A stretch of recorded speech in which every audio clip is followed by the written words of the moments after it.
सभी साथियों का बहुत बहुत धन्यवाद और आभार व्यक्त करना चाहता हूं।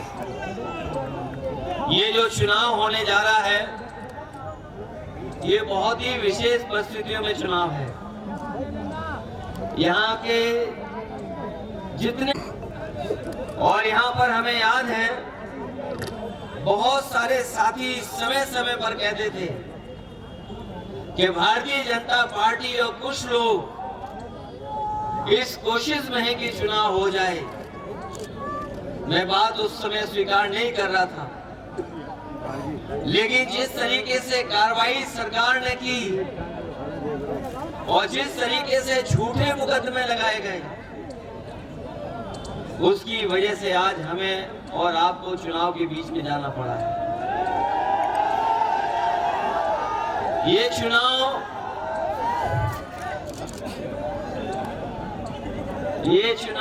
केवल कानपुर का चुनाव होने नहीं जा रहा है।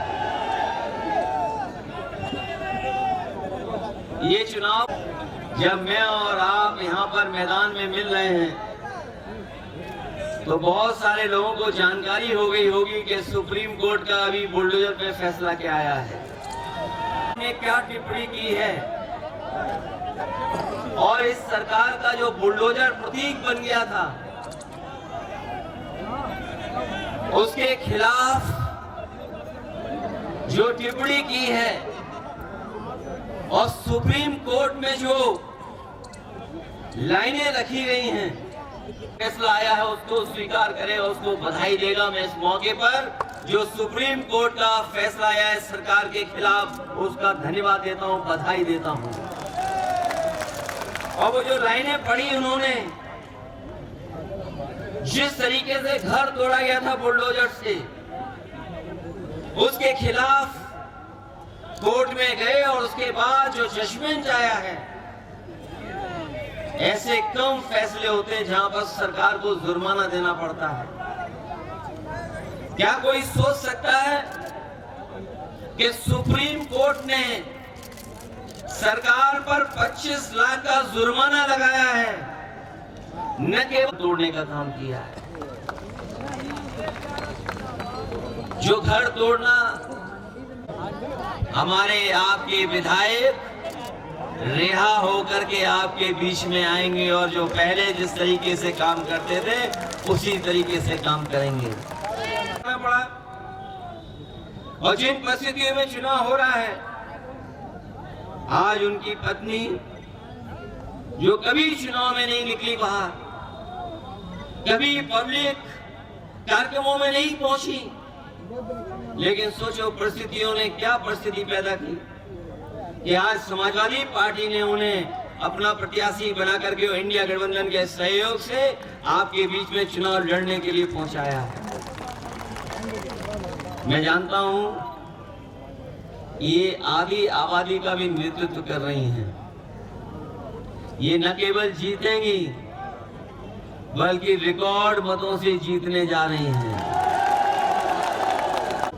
वो घबराए और डरे हुए तो है ही हैं, लेकिन जब से उपचुनाव की तारीखें आ गई हैं, वो कुछ हिले हुए दिखाई दे रहे हैं।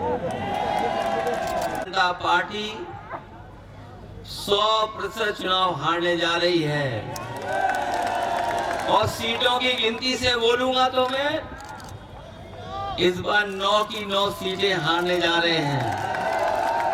तो हिले डुले और डरे दिखाई दे रहे हैं। जिस तरीके से फैसले आ रहे हैं, जिस तरीके से महाराष्ट्र से आवाज आ रही है, चुनाव वहां हारेंगे और देखना उत्तर प्रदेश की कुर्सी अपने आप चली जाएगी। चाहते थे कि दोबारा जितना वहां हरा दे उन्हें, क्योंकि मुख्यमंत्री जी खुद गए वहां पर और एक बार नहीं गए, 3 बार गए वहां पर। 3 बार गए, अधिकारियों को लगा दिया, तमाम योजनाएं उन्होंने शुरू करा दी जो बंद पड़ी थी। लेकिन जब उनका इंटरनल सर्वे आया कि आप तब भी हार रहे हो, तो उन्होंने चुनाव अयोध्या का भी टाल दिया।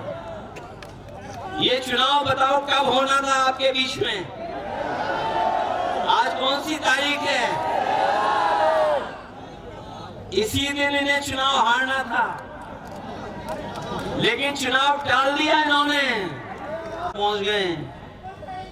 त्योहारों के साथ साथ उन्होंने मन बना लिया था कि इस बार भारतीय जनता पार्टी को सबक सिखा करके जाएंगे। जब उनको इस बात की भनक पड़ गई तो उन्होंने 13 तारीख से चुनाव टाल करके 20 तारीख कर दिया।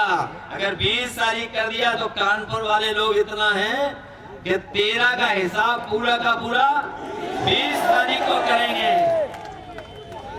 बगल में वो पीडीए के बारे में जानते नहीं है।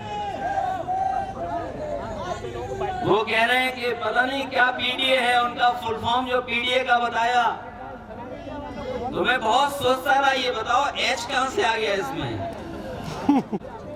मैं सोचता रहा ये एच कहां से आ गया। और सच्चाई तो ये है, जो पीडीए वाले घबराए हुए हैं वो इसलिए घबराए हुए हैं, बाहर खड़ा है वो, पीडीए के नारे से उनके पेट में दर्द हो रहा है।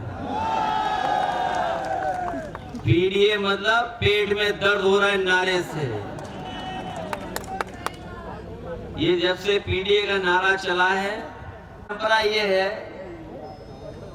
कि जो ज्ञानी होता है वो चुप रहता है। तभी हमारे यहाँ परंपरा चली है मौनी बाबा की। लेकिन पता नहीं उल्टा पुल्टा क्यों हो रहा है। लगता कलयुग है इसलिए उल्टा पुल्टा हो रहा है। जो बुनियादी सवाल हैं उनका जवाब एक भी नहीं है सरकार के पास।